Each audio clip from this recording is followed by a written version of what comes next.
दोस्तों, परिवार को मालिक बनकर नहीं, माली बनकर संभालो। जो ध्यान तो सबका रखता हो, पर अधिकार किसी पर भी ना जताता हो। नमस्कार दोस्तों, बोधि थिंक स्पाई यूट्यूब चैनल में आपका दिल से स्वागत है। दोस्तों, आज की कहानी बड़ी ही ज्ञानवर्धक और मोटिवेशनल है। आज की कहानी में हम जानेंगे कि चाहे कोई कितना ही सगा क्यों ना हो, उसकी यह 3 बातें बिना सोचे समझे नहीं माननी चाहिए। दोस्तों, प्राचीन समय की बात है। किसी जंगल में एक वृक्ष पर मोर और उसकी मोरनी का जोड़ा रहा करता था। मोर और उसकी पत्नी एक दूसरे से बड़ा प्रेम करते थे। दोनों आंख मूंद कर एक दूसरे पर भरोसा करते थे। उनके जीवन में किसी प्रकार का कोई दुख नहीं था। धीरे धीरे समय बीतता गया और मोर की पत्नी गर्भ धारण करती है। अब संतान के आने की खुशी में मोर और उसकी पत्नी बड़े प्रसन्न थे और अपनी आने वाली संतान के सपने देख रहे थे। परंतु मोर की पत्नी की खुशी को देखकर उनका मित्र कौवा बहुत जलता था। वह मोर और उसकी पत्नी को दुखी देखना चाहता था। वह नहीं चाहता था कि मोर और उसकी पत्नी संतान का सुख भोगे। तभी कौवा एक योजना बनाता है।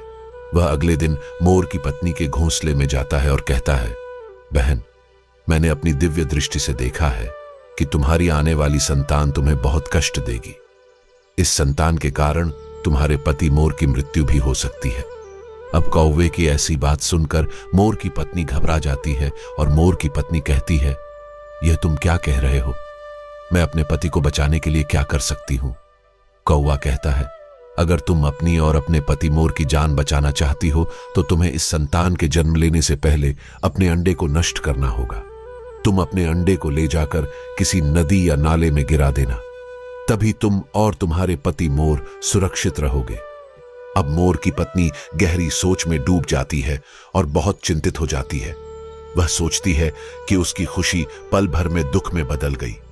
शाम के समय जब मोर दाना पानी लेकर अपने घोंसले में लौटता है तो मोर की पत्नी अपने पति को सारी बात बताती है। वह कहती है, हे प्रिय, हमें अपनी संतान को जन्म देने से पहले ही उसे मारना होगा, क्योंकि वह हमारे लिए सुख देने वाली संतान नहीं है। अब मोर कहता है, प्रिय, ऐसी क्या बात हो गई जो तुम ऐसा कह रही हो? तब मोर की पत्नी बताती है, आज हमारा मित्र कौवा आया था और उसने बताया कि हमारी संतान हमें दुख देगी और उसके कारण हमारी मृत्यु भी हो सकती है। अब मोर उसे समझाता है, हे प्रिय, ऐसा नहीं हो सकता। तुम्हें किसी की भी बातों में इस प्रकार नहीं आना चाहिए। मैं तुम्हें एक कहानी सुनाता हूं। इसके माध्यम से तुम्हें समझ में आएगा कि चाहे कोई कितना भी सगा क्यों ना हो, लेकिन मनुष्य को किसी की इन 3 बातों पर कभी भी बिना सोचे समझे विश्वास नहीं करना चाहिए। दोस्तों, मोर अपनी कहानी प्रारंभ करता है। मोर कहता है, हे प्रिय, एक समय की बात है। एक राज्य में राजा वीरेंद्र सिंह राज करते थे। राजा वीरेंद्र सिंह की 3 सुंदर रानियां थीं। राजा की जो सबसे बड़ी रानी थी, उसका नाम था सत्यप्रभा। सत्यप्रभा बड़े ही अच्छे स्वभाव की महिला थी। पूजा पाठ, धर्म कर्म और पति की सेवा में ही उनका पूरा समय निकल जाता था। राजा की जो 2 छोटी रानियां थीं, उनमें से एक का नाम था रूपलता और जो सबसे छोटी थी उसका नाम था माधवी। वे दोनों बहुत सुंदर थी। बड़ी रानी से जब राजा को कोई संतान नहीं हुई, तब राजा ने सत्यप्रभा से विवाह किया। सत्यप्रभा से भी जब कोई संतान नहीं हुई तो राजा वीरेंद्र सिंह ने रूपलता से विवाह किया। 3 विवाह करने के बाद भी संतान उत्पन्न नहीं हुई। यह बात राजा को बहुत दुख पहुंचाती थी। पुत्र की कामना से 3 विवाह भी कर लिए, पूजा पाठ, हवन यज्ञ सब करके देख लिया, परंतु संतान सुख प्राप्त नहीं हुआ। मोर आगे कहता है, हे प्रिय, इस संसार का एक नियम है, यहां आकर दुखों से कोई वंचित नहीं रहा है। चाहे उसके जीवन में किसी भी प्रकार का दुख हो, जीवन में कोई ना कोई दुख लगा ही रहता है। राजा हो या भिखारी, सभी को दुख रूपी सागर में गोता लगाना पड़ता है। संतान ना होने के कारण सारे ऐशो आराम होते हुए भी राजा बहुत ज्यादा हताश और निराश रहते थे। उनके मन से यह चिंता निकलती ही नहीं थी कि उनके बाद इस राज्य की देखभाल कौन करेगा, कौन इस विशाल राज्य को संभालेगा। प्रिय दर्शकों, राजा वीरेंद्र सिंह अपनी बड़ी रानी सत्यप्रभा से बहुत ज्यादा प्रेम करते थे। रानी सत्यप्रभा तीनों रानियों में बुद्धि और संस्कारों में श्रेष्ठ थी। उनके अच्छे स्वभाव के कारण ही राजा उन्हें बहुत चाहते थे। राजा साहब किसी भी कार्य को करने से पहले अपनी बड़ी रानी सत्यप्रभा से सलाह जरूर लेते थे। बड़ी रानी भी अपने राजा को उनके हित की ही सलाह दिया करती थी। राजा जब गहरी चिंता में होते थे तो वह उन्हें साहस दिया करती थी। यही सच्ची पतिव्रता स्त्री का धर्म है कि यदि पति किसी बात को लेकर गहरी चिंता में है तो उसे चिंता से मुक्त कर दे, उसे तनाव से बाहर निकाल ले आए और उसे हिम्मत व दिलासा दे। राजा साहब जब अपनी बड़ी रानी सत्यप्रभा को उनके अच्छे गुणों के कारण अधिक सम्मान देते थे तो यह देखकर उनकी दोनों छोटी रानियां जलती रहती थीं, जबकि राजा तेज प्रताप उन्हें भी बराबर का सम्मान देते थे। जब राजा अपनी छोटी रानियों के पास होते थे तो बड़ी रानी को कोई आपत्ति नहीं होती थी, लेकिन जब राजा वीरेंद्र सिंह अपनी बड़ी रानी के पास चले जाते थे तो वह दोनों छोटी रानियां जल उठती थीं। वे मन ही मन बड़ी रानी को बहुत कोसती रहती थीं और ऐसी उल्टी सीधी हरकतें करती रहती थीं जिससे राजा वीरेंद्र सिंह की नजरों में बड़ी रानी सत्यप्रभा गिर जाए। जब तक किसी को ऊपर वाला नहीं गिराता तब तक मनुष्य के बस की बात नहीं है कि वह किसी को नीचा दिखा पाए। राजा की दोनों छोटी रानी या रूपलता और माधवी राजा के सामने तो ऐसे पेश आती थी जैसे वे बड़ी रानी सत्यप्रभा से बहुत प्रेम करती हैं। सत्यप्रभा रोज सवेरे स्नान ध्यान करके ईश्वर की आराधना करती थी। हर दिन नगर के कुछ जरूरतमंद लोगों की सहायता करती थी, भूखे प्यासे लाचार लोगों को भोजन कराती थी। उसके बाद ही स्वयं अन्न जल ग्रहण करती थी। इधर राजा की जो छोटी रानियां थीं वे पूरे दिन सजने संवरने में ही लगी रहती थी। ना तो वे किसी घर आए अतिथि को भोजन पानी कराती थीं और ना ही किसी अन्य बात का ध्यान रखती थी। उनका अधिकतर ध्यान राजा साहब को रिझाने में ही लगा रहता था। बड़ी रानी सत्यप्रभा प्रतिदिन ईश्वर की पूजा पाठ और दीन दुखियों की सेवा करती रही। उनकी सेवा से प्रसन्न होकर ईश्वर ने उन्हें पुत्रवती होने का वरदान दे दिया। भगवान की कृपा से जब रानी सत्यप्रभा गर्भवती हुई और यह खबर राजा को मिली तो वह खुशी से फूले नहीं समाये। उन्होंने पूरे नगर के दीनहीन लोगों को बुलाकर खूब दान धर्म किया। इधर जब छोटी रानियों ने सुना कि बड़ी रानी सत्यप्रभा ने गर्भ धारण कर लिया है तो उनकी छाती पर सांप लौट गया। वे सोचने लगी, वैसे भी राजा साहब उससे ज्यादा प्रेम करते हैं। यदि उसने किसी पुत्र को जन्म दे दिया तो फिर उनका प्रेम बड़ी रानी की ओर बढ़ जाएगा। फिर तो हम दोनों उनकी नजरों में सिर्फ दासी बनकर रह जाएंगी। वह दोनों छोटी रानियां मन ही मन बड़ी रानी को कोसने लगी। वे कहने लगी, बहन, अनर्थ हो गया, हमारी किस्मत तो फूटी निकली। बड़ी रानी सत्यप्रभा बाजी मार गई और हमें कंगाल कर गई।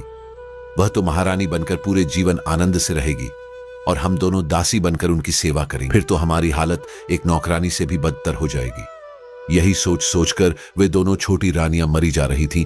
उन्हें कुछ समझ नहीं आ रहा था कि अब वे क्या करें जिससे बड़ी रानी राजा से दूर हो जाए और उनकी इज्जत बनी रहे।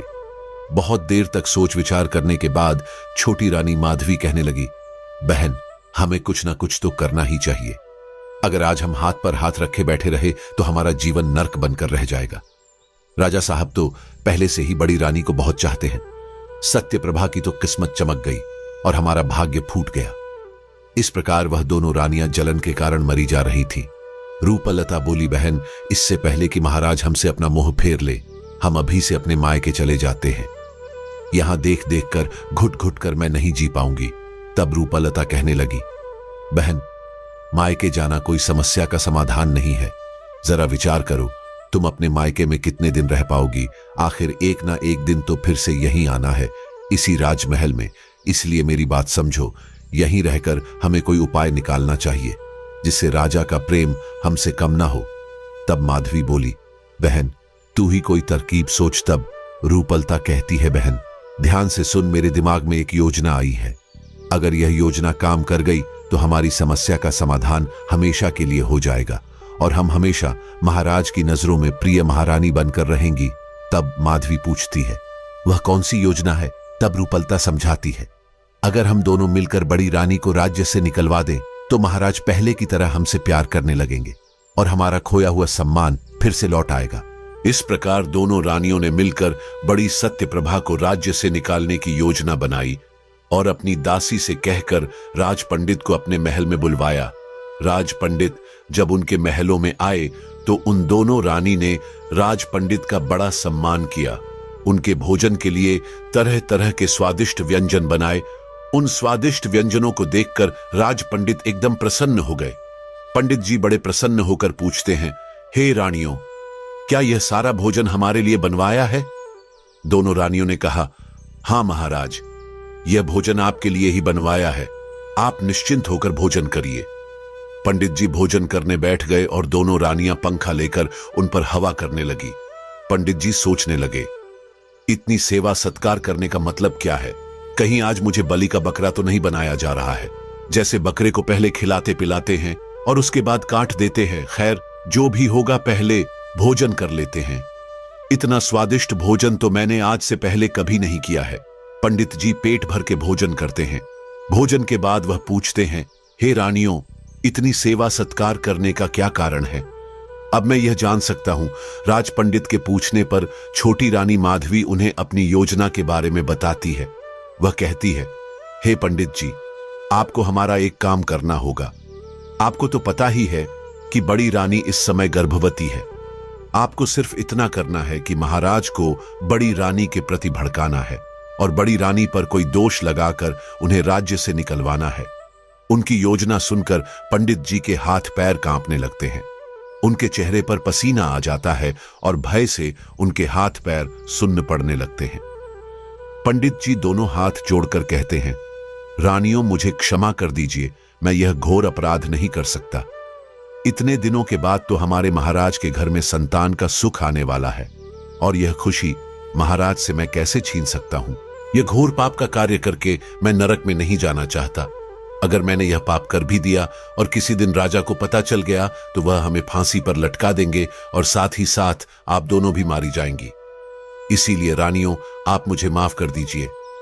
मैं इस कार्य में आपकी कोई मदद नहीं कर सकता। जब पंडित जी उठकर चलने लगते हैं तो उन दोनों रानियों ने देखा कि बात बिगड़ रही है। तब उन्होंने पंडित जी का हाथ पकड़कर उन्हें फिर से बैठा लिया। वे बोली, पंडित जी, यदि आज आपने हमारा यह काम कर दिया तो हम आपको मोह मांगा धन देंगे। आपकी 7 पीढ़ियां बैठी बैठी खाएंगे, तब भी धन दौलत खत्म नहीं होगी। इतना कहकर उन दोनों रानियों ने सोने के सिक्कों से भरा हुआ एक थैला पंडित जी के आगे रख दिया। सोने के सिक्कों से भरा हुआ थैला देखकर पंडित जी की आंखें फटी की फटी रह गई। राज पंडित के मन में वह धन देखकर लोभ उत्पन्न हो गया। पंडित जी सोचने लगे, इतना धन तो मैं पूरे जीवन में भी नहीं कमा पाऊंगा, जितना धन मुझे आज एक झूठ बोलने के लिए मिल रहा है। रानियां कहने लगी, पंडित जी, आपको महाराज से भी डरने की कोई जरूरत नहीं है। आप यह धन लेकर किसी दूसरे राज्य में जाकर अपना बाकी का जीवन गुजार सकते हैं। इस प्रकार पंडित जी लालच में फंस गए। उन्होंने उन सोने के सिक्कों को लिया और झूठ बोलने के लिए तैयार हो गए। लोभ ने पंडित जी की बुद्धि हर ली थी। सारा धर्म और ज्ञान धरा का धरा रह गया। धन लेकर पंडित अपने घर चला गया। अगले दिन वह राजा के पास पहुंचा। राज पंडित ने अपने चेहरे को उदास सा बना लिया। उदास सा चेहरा लेकर वह राजा के सामने पहुंचा। राजा ने पंडित को अत्यंत चिंतित देखकर पूछा, पंडित जी, आप किस बात के कारण उदास हैं? तब पंडित जी मुंह बनाते हुए बड़े ही उदास स्वर में कहते हैं, हे महाराज, क्या बताऊं, चिंता की कुछ बात है। भला होने को कौन टाल सकता? राजा पूछने लगे, पंडित जी, आप तो बड़े ज्ञानी हो, फिर क्यों चिंता करते हो? कोई ना कोई उपाय आप निकाल ही लेंगे। पंडित जी कहने लगे, हे महाराज, अगर समस्या मुझ पर होती तो भी ठीक था, लेकिन यह समस्या तो आपके ऊपर आने वाली है। इस समस्या को सोच सोच कर मुझे पूरी रात नींद नहीं आई। राजा ने जब सुना कि समस्या मेरी है तो वह बड़ा हैरान हुआ और ऊंचे स्वर में राज्य पंडित से पूछने लगा, ऐसी क्या समस्या जो आपको इतनी चिंतित कर रही है? कृपया मुझे जल्दी से बताइए। तब पंडित जी कहने लगे, हे राजन, मैंने अपने ज्योतिष ज्ञान से पता लगाया है कि आने वाले समय में आपके ऊपर और आपके राज्य के ऊपर बहुत बड़ी विपत्ति आने वाली है। काल का समय आने वाला है। विपत्ति की बात सुनकर राजा ने पूछा, यह आप क्या कह रहे हो? क्या कोई हमारा शत्रु हमारे ऊपर आक्रमण करने की सोच रहा है?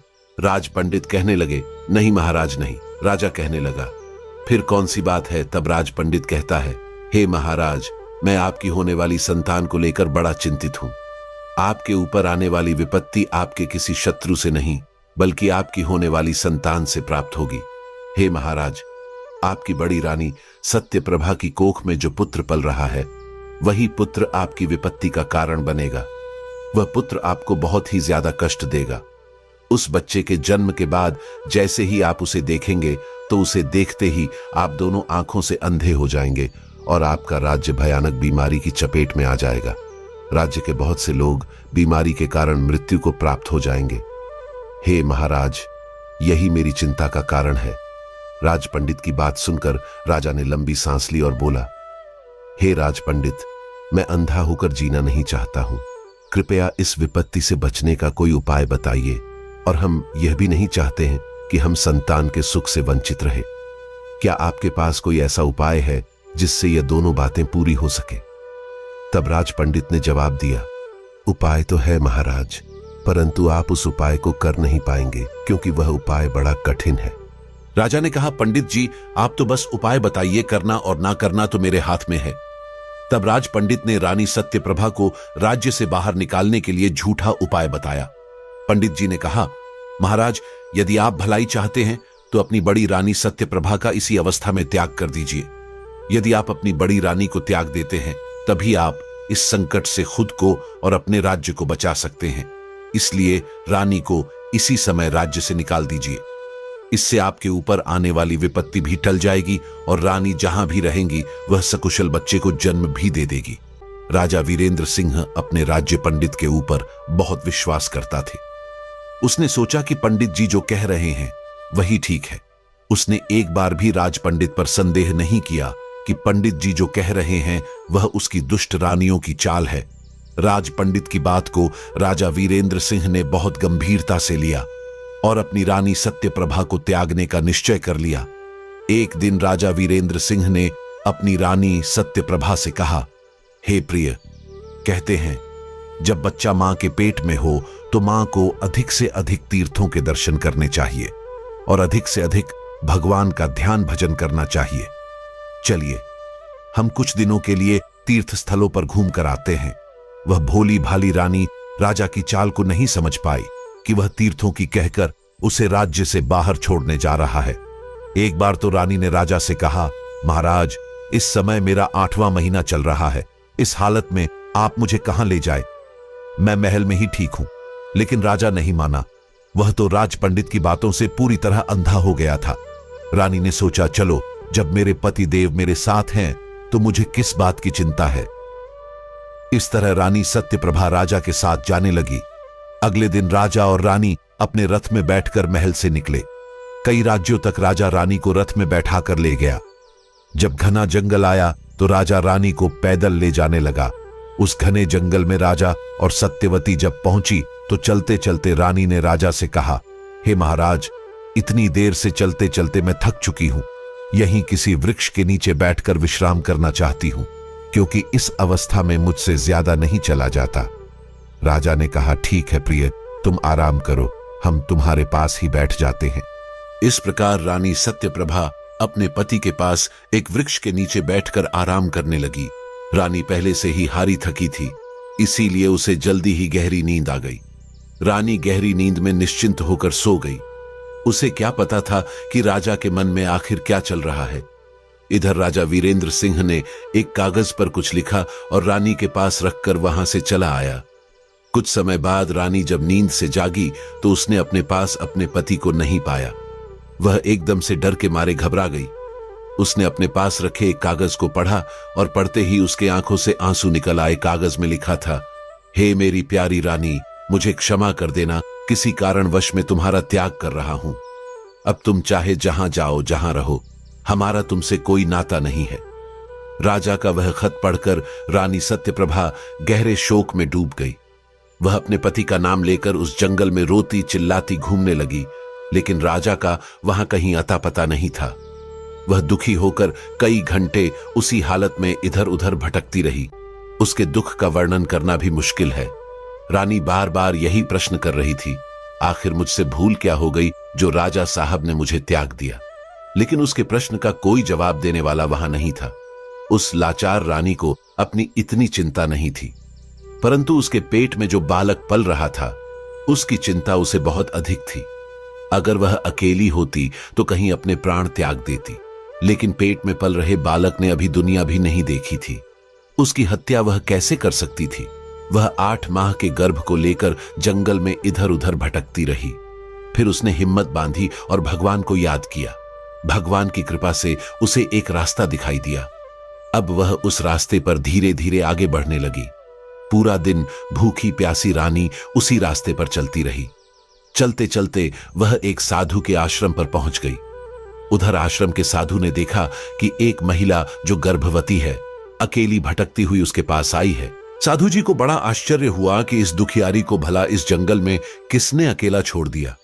साधु ने उस दुखियारी को पानी पिलाया, उसे बैठने के लिए आसन दिया और उसके बाद उससे उसके अकेले भटकने का कारण पूछा। साधु के पूछने पर रानी सत्यप्रभा ने रोते रोते सारी बात बता दी। रानी की दुख भरी कहानी सुनकर साधु को उस पर तरस आ गया। वह कहने लगे, पुत्री, तुम चिंता मत करो, अब तुम सही जगह पर आ गई हो। यहां तुम्हें कोई तकलीफ नहीं होगी।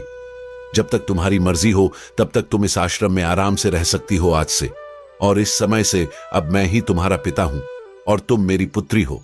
मैं तुम्हारा दुख सुख में ख्याल रखूंगा। साधु महाराज की बात सुनकर सत्यप्रभा को कुछ तसल्ली मिली और वह गर्भावस्था में उन्हीं साधु जी की कुटिया पर रहने लगी। धीरे धीरे समय बीता और रानी ने उन्हीं साधु जी के आश्रम में अपने एक बच्चे को जन्म दिया। रानी के गर्भ से एक पुत्र का जन्म हुआ। साधु जी ने उस बालक का नाम अर्पण रख दिया। अब बालक अर्पण अपनी मां और साधु जी की देखरेख में बड़ा होने लगा। उसकी शिक्षा भी उसी आश्रम में ही हुई। साधु जी ने ही उस बालक को पढ़ाया लिखाया और उसे योग्य बनाया। धीरे धीरे अर्पण जब 19 वर्ष का हुआ तो वह बालक से किशोर बन गया। अर्पण के साथ के जो बच्चे थे वे उसे बिना मां बाप का अनाथ कहकर चिढ़ाया करते थे। अर्पण अपना पिता उन्हीं साधु जी को मानता था, क्योंकि बचपन से लेकर अब तक उन्हीं साधु जी ने उसका पालन पोषण किया था। लेकिन जब वह समझदार हुआ तो उसे पता चला कि साधु जी तो उसकी मां को बेटी कहकर बुलाते हैं। उसने सोचा, महात्मा जी तो मेरी मां के पिता हैं, तो मेरा पिता कौन है? यही सवाल उसने अपनी मां से आकर किया। हे मां, आखिर मेरा वास्तविक पिता कौन है? मुझे सच सच बताओ, ताकि मैं अपने मित्रों को जवाब दे सकूं। जब भी पुत्र अर्पण अपनी मां से अपने पिता के बारे में पूछता था तो वह बात को टाल दिया करती थी। अर्पण कभी इस बात को जान नहीं पाया कि आखिर उसका पिता कौन है, वह कहां रहता है और क्या करता। उसकी मां उसके पिता से दूर क्यों रहती है? यह सारे प्रश्न अभी तक उसके लिए अनसुलझे थे। समय का पहिया चलता गया। वे दोनों मां बेटे महात्मा जी के आश्रम पर रहते थे। एक दिन उन साधु जी का अंतिम समय निकट आ गया। तब साधु जी ने रानी सत्यप्रभा और उसके पुत्र अर्पण को अपने पास बुलाया और कहा, पुत्री, अब मेरा समय आ गया है। जाने से पहले मैं तुम्हें 2 चीजें देना चाहता हूं। यह दोनों चीजें तुम्हारे जीवन में बहुत काम आएंगी। इतना कहकर साधु जी ने अपनी चारपाई के नीचे से 2 चीजें निकाली। उनमें से एक तो चमत्कारी तीर था और दूसरी चमत्कारी झोली। उन्होंने वह दोनों चीजें रानी सत्यप्रभा को सौंप दी और कहा, इस झोली में रखा हुआ धन कभी समाप्त नहीं होता। एक बार में इससे जितना धन मांगोगे यह झोली उतना ही धन दे देगी।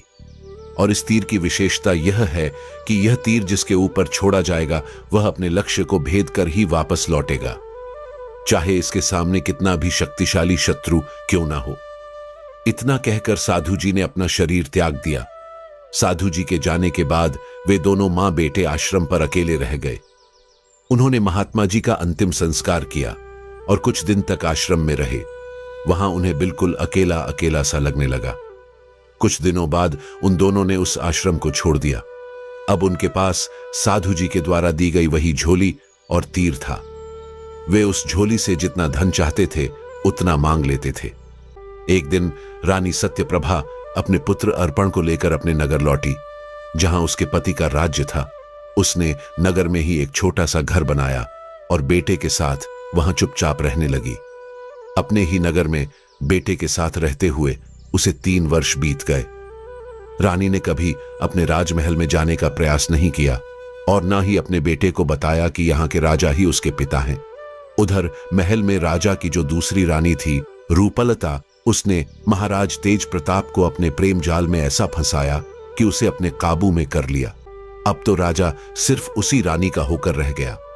राजा की जो छोटी रानी थी माधवी, वह अपने महाराज से मिलने के लिए तरसती रहती थी। रूपलता राजा को कभी मौका ही नहीं देती थी कि वह अपनी छोटी रानी के पास जा सके। राजा भी उसके प्रेम के वशीभूत होकर जैसा वह कहती थी वैसा ही करता था। वह एक प्रकार से रूपलता का गुलाम बन गया था। वह अपने दरबार में भी बहुत कम जाता था। उसका राजकाज उसके मंत्री ही संभालते थे। वह पूरे दिन रूपलता के कक्ष में पड़ा रहता था। राजा का यह बदला बदला व्यवहार देखकर छोटी रानी माधवी मन ही मन जलती रहती थी। एक प्रकार से राजा ने उसे बिल्कुल अलग कर दिया था। राजा द्वारा अनदेखी करने पर छोटी रानी माधवी बहुत दुखी हो गई। वह समझ गई थी कि राजा जानबूझकर उससे दूर हो रहे हैं। धीरे धीरे समय गुजरता गया। रूपलता ने भी अब राजा की परवाह करना छोड़ दी। उसने अपने ही मंत्री से प्रेम संबंध बना लिया। चोरी छुपे वह मंत्री से मिलती रहती थी और उसके प्रेम में पड़कर राजमहल और राजा की गुप्त बातें उसे बताती रहती थी। मंत्री बड़ा ही धूर्त और दुष्ट किस्म का व्यक्ति था। ऊपर से रानी भी उसका पूरा सहयोग कर रही थी, तो मंत्री ने उस राज्य को ही छीनने का निश्चय कर लिया। उसने पड़ोसी देश के राजा से बातचीत करके अपने ही राज्य पर हमला करवाने की योजना बनाई। उसने पड़ोसी देश के राजा को समझाया, आप अपनी पूरी सेना लेकर हमारे राज्य पर हमला कर दीजिए और समय आने पर मैं अपनी सेना से आपकी सेना के सामने हथियार डलवा दूंगा। जब राजा पूरी तरह हमारे कब्जे में आ जाएगा तो हम उसका आधा आधा राज्य बांट लेंगे। पड़ोसी देश का राजा भी मंत्री की इस योजना के लिए राजी हो गया। एक दिन मौका पाकर पड़ोसी देश के राजा ने अपनी सेना लेकर राजा वीरेंद्र सिंह के राज्य पर आक्रमण कर दिया। राजा वीरेंद्र सिंह उस समय अपनी रानी रूपलता के कक्ष में था। वह उस समय वासना में फंसा हुआ था। राजा के अंगरक्षक ने राजा वीरेंद्र सिंह को यह खबर दी, महाराज, पड़ोसी देश ने हम पर हमला कर दिया है। उन्होंने चारों ओर से हमारे राज्य को घेर लिया है। हमारे राज्य के नगरवासी डर के मारे अपनी जान बचाकर भाग रहे हैं। यह खबर सुनकर राजा वीरेंद्र सिंह तुरंत युद्ध की तैयारी करने लगे और सेना को लेकर शत्रु सेना से जाकर युद्ध करने लगे। कुछ देर तक तो युद्ध चलता रहा, लेकिन उन्हें कहां मालूम था कि यह युद्ध उनके मंत्री की वजह से हो रहा है। सेना तो सब मंत्री के आदेश पर ही चल रही थी। उन्होंने देखा कि हमारी सेना व्यर्थ में मारी जा रही है, तो उन्होंने शत्रु सेना के सामने अपनी सेना को हथियार डालने को कह दिया। अब पूरी सेना ने मंत्री के कहने पर अपने हथियार छोड़ दिए। इधर राजा वीरेंद्र सिंह अकेले पड़ गए। एक अकेला कब तक पूरी सेना से लड़ता। राजा ने अपनी सेना को जब शस्त्र डालते हुए देखा तो उनकी हिम्मत और भी ज्यादा टूट गई। इधर शत्रु सेना ने आकर राजा वीरेंद्र सिंह को चारों तरफ से घेर लिया और उन्हें बंदी बनाने का प्रयास करने लगी। ठीक उसी समय जब शत्रु राजा वीरेंद्र सिंह को बंदी बनाने वाले थे, उसी समय एक जवान योद्धा तेजस्वी सूर्य की किरणों के भांति शत्रु सैनिकों को चीरता काटता और मारता हुआ राजा के पास पहुंचा। उसने राजा को हिम्मत दी और कहा, महाराज, आप घबराइए नहीं और अपने हथियार उठाइए। इतनी जल्दी हम हार नहीं मान सकते। उस जवान योद्धा को देखकर, उसकी वीरता को देखकर राजा आश्चर्यचकित थे। उन्हें समझ नहीं आ रहा था कि यह जवान योद्धा कौन है जो ऐसे समय में मेरी सहायता करने आया है। वह जवान योद्धा और कोई नहीं बल्कि उसी राजा का पुत्र अर्पण था। इस बात का ज्ञान ना तो राजा को था और ना ही अर्पण को। उस जवान योद्धा ने कहा, महाराज, शत्रु आपके नजदीक आ रहे हैं। कृपया अपना धनुष बाण उठाइए और उन पर हमला कीजिए, बाकी मैं संभाल लूंगा। उस जवान योद्धा की बात सुनकर भी राजा वीरेंद्र सिंह ने अपना धनुष नहीं चलाया। तब उस जवान योद्धा ने आगे बढ़कर राजा के हाथों से धनुष छीन लिया। उसके बाद उस जवान योद्धा ने अपने पीठ पर लटके हुए थैले से वही तीर निकाला जो साधु जी ने उसे दिया था। एकदम निशाने को साधकर उसने वह तीर शत्रु सैनिकों पर छोड़ा। वह तीर अचूक था। जैसे ही वह धनुष से छोड़ा गया, उसने एक ही बार में सैकड़ों सैनिकों को मौत के घाट उतार दिया और फिर वापस उसी योद्धा के हाथ में लौट आया। उधर राजा ने देखा कि उस जवान योद्धा के हाथों से छोड़े हुए तीर ने सैकड़ों सैनिकों की लाशें गिरा दी। अब इससे भी ज्यादा आश्चर्य उन्हें इस बात पर हुआ कि वह तीर सैनिकों को मारने के बाद दोबारा लौटकर उसी जवान योद्धा के हाथों में आ गया। सैकड़ों सैनिकों की लाशें देखकर शत्रु सेना में खलबली मच गई। उन्हें विश्वास नहीं हो रहा था कि एक तीर से इतने लोग कैसे मारे जा सकते हैं। एक पल के लिए सब सोचने पर मजहब मजबूर हो गए। अब तो उस जवान योद्धा ने फिर से उस तीर को चलाया। इस बार एक ही तीर से शत्रु सेना के हजारों सैनिक मारे गए। विशेष बात यह थी कि वह तीर शत्रुओं का सर्वनाश करके दोबारा उसी योद्धा के पास लौट आता था।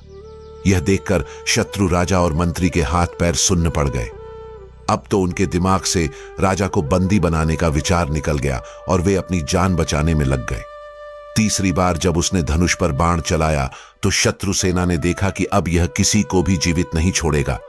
पूरी सेना जान बचाकर भाग खड़ी हुई। पड़ोसी देश का राजा भी अपनी सेना लेकर भाग गया। तब राजा वीरेंद्र सिंह निर्भय हो गए। उस जवान योद्धा ने अकेले ही उस युद्ध को जीत लिया था। राजा उस जवान योद्धा की वीरता को देखकर बहुत हैरान हुए। उन्होंने पूछा, हे कुमार, तुम कौन हो? तुमने पलक झपकते ही एक तीर से युद्ध का पासा पलट दिया। धन्य है तुम्हारी मां जिसने तुम्हारे जैसे वीर को जन्म दिया है। वीर बालक, मैं तुम्हारी युद्ध कला को प्रणाम करता हूं। इस प्रकार राजा वीरेंद्र सिंह उस राजकुमार की वीरता के कायल हो गए। उन्होंने कहा, हे वीर युवक, यदि तुम सही समय पर नहीं पहुंचते तो दुश्मन मुझे बंदी बनाकर ले जाते और मेरी हत्या कर देते। तुमने मेरे प्राणों के साथ साथ इस राज्य की रक्षा की है। हम तुम्हारा यह एहसान कभी नहीं भूलेंगे। राजा वीरेंद्र सिंह बार बार उस वीर युवक की प्रशंसा कर रहे थे। राजा बोले, हे पुत्र, अब तुम मेरे साथ मेरे राजमहल में चलो।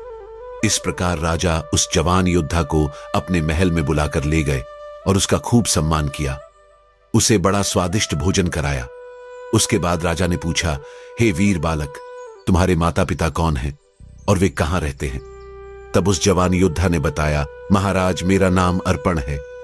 मैं अपने पिता को तो नहीं जानता, पर मैं अपनी मां के साथ आपके ही नगर में रहता हूं। मेरी मां का नाम सत्यप्रभा है। उस जवान योद्धा की बात सुनकर राजा को कुछ आश्चर्य हुआ। राजा पूछने लगा, बेटे, तुम अपने पिता को क्यों नहीं जानते हो? तो उस युवक ने जवाब दिया, महाराज, मैंने अपने पिता को कभी देखा ही नहीं है। मैंने कई बार अपनी मां से पूछा कि मेरा पिता कौन है, लेकिन मेरी मां ने कभी यह बात नहीं बताई। वह मुझे हमेशा इधर उधर की बातें सुनाकर टाल दिया करती थी। अपनी रानी सत्यप्रभा का नाम सुनकर राजा के हाथ पैर कांपने लगे। उसे अपनी रानी की याद आने लगी। अब तो राजा मन में सोचने लगा, कहीं यह राजकुमार मेरी बड़ी रानी सत्यप्रभा का बेटा तो नहीं है, जिसे मैं गर्भावस्था के दौरान राज्य पंडित के कहने पर जंगल में छोड़ आया था। और यह जवान योद्धा कहीं मेरा बेटा तो नहीं है। फिर राजा ने सोचा, नहीं, यह मेरा बेटा बे नहीं हो सकता। अगर मेरा बेटा होता तो मैं इसे देखकर अब तक अंधा हो गया होता, जैसा कि पंडित जी ने बताया था। लेकिन आज यह मेरे बेटे से कम नहीं है, क्योंकि इसने मेरी जान बचाई है और इस राज्य की रक्षा की है। तब राजा कहता है, हे पुत्र, क्या तुम मुझे अपनी माता के दर्शन करवा सकते हो, ताकि हम उनसे मिलकर तुम्हारे जैसे वीर युवक को जन्म देने के लिए उन्हें बधाई दे सके। राजा की बात सुनकर उस जवान योद्धा ने कहा, क्यों नहीं महाराज, अवश्य मैं आपको अपनी माता के दर्शन कराऊंगा। आप चलिए मेरे साथ। इस प्रकार राजा वीरेंद्र सिंह एक साधारण नागरिक की तरह अर्पण की मां सत्यप्रभा से मिलने गया। जब राजा सत्यप्रभा के घर पहुंचा तो उसने देखा कि वह स्त्री जिसकी बात अर्पण कर रहा था वही उसकी बड़ी रानी सत्यप्रभा थी। सत्यप्रभा को देखकर राजा के मुंह से निकल पड़ा, सत्यप्रभा, तुम इस जवान योद्धा की मां हो। इधर सत्यप्रभा जब अपने राजा को देखती है तो उसकी आंखों से आंसुओं की धारा बहने लगती है। सत्यप्रभा ने आगे बढ़कर अपने पति के चरण स्पर्श की और बोली, महाराज, आपने ठीक पहचाना, मैं ही आपकी रानी सत्यवती हूं, जिसे आप मरने के लिए जंगल में छोड़ आए थे। मैं वही आपकी चरणों की दासी हूं। राजा ने पूछा, हे प्रिय, यह जवान योद्धा कौन है? तब रानी ने बताया, महाराज, यह अभागा आपका पुत्र है, जिसे आज तक यह भी नहीं पता है कि उसका पिता कौन है। जब अर्पण ने अपने माता पिता की बातें सुनी तो उसे समझने में देर नहीं लगी कि यही राजा साहब उसके पिता हैं। अर्पण आगे बढ़ा और अपने पिता का आशीर्वाद लिया। राजा ने उसे अपने सीने से लगा लिया और बार बार अपनी रानी और पुत्र से क्षमा मांगने लगा। राजा ने निवेदन किया, प्रिय, अब तुम मेरे साथ राजमहल में चलो, वही तुम्हारा घर है। रानी ने कहा, महाराज, मैं आपके साथ तभी चलूंगी जब आप मुझे यह बता देंगे कि मुझे आपने उस घने जंगल में क्यों छोड़ दिया था और किसके कहने पर आपने मेरा त्याग किया था। तब राजा ने अपनी रानी सत्यप्रभा को सारी कहानी सुनाई। हे रानी, राज पंडित ने मुझसे कहा था कि आपके पुत्र का जन्म होते ही उसे देखते ही मैं अंधा हो जाऊंगा और राज्य पर भयंकर विपत्ति आएगी। इसी डर से मैंने तुम्हारा त्याग कर दिया था। तब रानी बोली, महाराज, अगर राज पंडित की बात सत्य होती तो आपने युद्ध क्षेत्र में ही मेरे पुत्र को देख लिया है। यदि आप अंधे होते तो अब तक हो जाते। मुझे लगता है कि राज पंडित ने आपको धोखा दिया था। तब राजा ने राज पंडित को अपने पास बुलाया। जब उससे पूछा गया तो पहले वह इधर उधर की बातें करने लगा। जब राजा ने धमकी देते हुए सख्ती से पूछा तो उस पंडित ने सारी सच्चाई बता दी। उसने कहा, हे महाराज, आपकी दोनों रानियों ने मुझे लालच देकर मुझसे यह पाप करवाया था। मुझे आप क्षमा कर दीजिए। तब राजा ने तुरंत ही दोनों रानियों और उस पंडित को जेल में डलवा दिया। जब सारी सच्चाई रानी सत्यप्रभा के सामने आई तो रानी कहने लगी, हे महाराज, चाहे कोई कितना ही सगा संबंधी हो, उसकी यह 3 बातें बिना सोचे समझे सही नहीं माननी चाहिए। पहली, जब कोई आपको भड़काकर किसी की हत्या करवाना चाहता हो तो बिना सोचे समझे उसकी बात को सच ना माने। दूसरी, जब कोई आपके परिवार में फूट डालने या रिश्ते खराब करवाने की कोशिश करे तो उसकी बातें बिना जांचे परखे सही ना माने। तीसरी, जब कोई आपकी पत्नी, बहन, भाई या माता पिता पर लांछन लगाए तब भी बिना सोचे समझे निर्णय ना ले। रानी ने कहा, कभी कभी मनुष्य सुनी सुनाई बातों पर जल्दबाजी में, क्रोध के आवेश में फैसला ले लेता है और बाद में उसे पछताना पड़ता है जब उसे सच्चाई का पता चलता है। इस कहानी का श्रेय सत्य, न्याय और कर्म के सिद्धांत को जाता है। यह कहानी हमें यह सिखाती है कि सत्य को छुपाया नहीं जा सकता और बुरे कर्मों का फल एक दिन अवश्य मिलता है। दोनों रानियां और राज पंडित कार कोठरी में कैद हो गए थे और अपनी भूल पर अफसोस कर रहे थे। कहानी का संदेश यह है कि लालच और छल से किए गए कार्य अंततः अनर्थ ही लाते हैं, जबकि सत्य और धर्म का पालन करने वाले लोग विजय प्राप्त करते हैं। राजा की रानी सत्यप्रभा और उनके पुत्र ने सत्य का साथ दिया और अंततः न्याय की जीत हुई। दोस्तों, मोर ने यह कहानी पूरी की तो मोर की पत्नी को भी मोर की बातें समझ में आ गई और उसने अपनी संतान को मारने का ख्याल छोड़ दिया। लोगों का क्या है? लोग तो जमीन पर बैठकर ही चांद पर दाग लगा देते हैं। याददाश्त का कमजोर होना कोई बुरी बात नहीं। बहुत बेचैन रहते हैं वे लोग जिन्हें हर बात याद रहती है। कुछ इस तरह से मैंने जिंदगी को आसान कर लिया। किसी से माफी मांग ली तो किसी को माफ कर दिया। रिश्तों को कुछ इस तरह बचा लिया करो, कभी मान लिया करो तो कभी मना लिया करो। बहुत सी उलझनों का जवाब यही है, मैं अपनी जगह सही हूं, वह अपनी जगह सही है। घर में चाहे 10 कमरे हो, लेकिन सबसे ज्यादा रौनक उस कमरे में होती है जिस कमरे में मां होती है। आप खुश हैं, यह अच्छी बात है, पर आपकी वजह से कोई और खुश है, यह सबसे अच्छी बात है। इज्जत कमाना दौलत कमाने से ज्यादा मुश्किल है और इज्जत गंवाना दौलत गंवाने से ज्यादा आसान है। किसी से इतनी नफरत ना करो कि जब सामना हो तो मिल ना सको। किसी से इतनी मोहब्बत ना करो कि जब बिछड़ना पड़े तो जी ना सको। लिहाज और अजनबी औरत की इज्जत, यह 2 ऐसी चीजें हैं जो दुनिया की कोई डिग्री हमें सिखा नहीं सकती, सिवाय घर के संस्कारों के। मायूस वह होता है जो ईश्वर पर यकीन नहीं करता और अभागा वह होता है जो ईश्वर की दी हुई बेशुमार नेमत का शुक्र अदा नहीं करता। प्यार वह चीज है जो बचपन में मुफ्त मिलता है, जवानी में कमाना पड़ता है और बुढ़ापे में मांगना पड़ता है। हे प्रभु, चाह नहीं ऐसी कि पूरा पथ जान सकूं, दे प्रकाश इतना कि हर अगला कदम पहचान सकूं। कोई भी इंसान इतना अमीर नहीं होता कि वह अपने गुजरे हुए कल को खरीद सके और कोई भी इंसान इतना गरीब नहीं होता कि वह अपने आने वाले कल को न बदल सके। जिस दरवाजे से शक अंदर जाता है, प्यार और भरोसा फिर उसी दरवाजे से बाहर चले जाते हैं। प्यार अगर कमियां देखता तो ईश्वर कभी भी हमारी तरफ ना देखता। बुरे लोगों को छोड़कर अच्छे लोगों की तलाश करने से बेहतर है कि हम बुरे लोगों की बुरी बातों को छोड़कर उनमें अच्छी बातें तलाश करें। बुरा वक्त तो वह साफ और चमकीला आईना है जो बहुत से चेहरे बेनकाब कर देता है, और अच्छा वक्त तो एक बादल है जो तेज धूप को भी रोक लेता है। अपनी खुशी के लिए दूसरों की खुशी खाक में मत मिलाओ तुम्हारी। वह खुशी बेकार है जिसके पीछे किसी के आंसू हो।